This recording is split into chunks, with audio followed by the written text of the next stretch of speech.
the U.S. Federal Aviation Authority, FAA, issued an emergency airworthiness directive to the owners and operators of Boeing 737 MAX 9 planes with similar mid-cabin door plugs. The FAA stated that the directive affected 171 planes out of 218 MAX 9s in operation worldwide. In the US, only 2 airlines flew the 737 MAX 9, Alaska Airlines, which operated 64 of the aircraft, and United Airlines, with 79 MAX 9s in its fleet. Both airlines were forced to cancel hundreds of flights.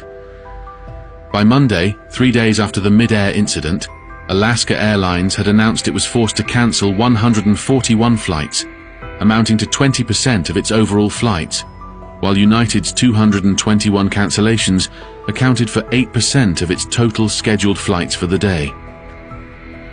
As a result of the emergency inspections, United reported that it had found loose bolts on door plugs of Boeing 737 MAX 9 jets grounded after the blowout on the Alaska Airlines flight. Investigators were in possession of the door plug after an Oregon man found it in his backyard Sunday night. The National Transportation Safety Board, NTSB, had sent the plug for examination at its material laboratory in Washington. Alaska Airlines revealed that the MAX 9 involved in the incident was only delivered for use on October 31st of the previous year, so it was not believed that wear and tear was a factor.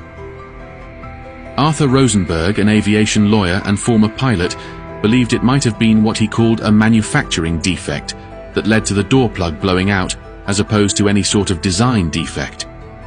The bolts and the fasteners which were holding it in place failed for some reason, he told CBC News Network, explaining that the recovery of the plug and the parts remaining of the structure fuselage should allow investigators to determine what happened.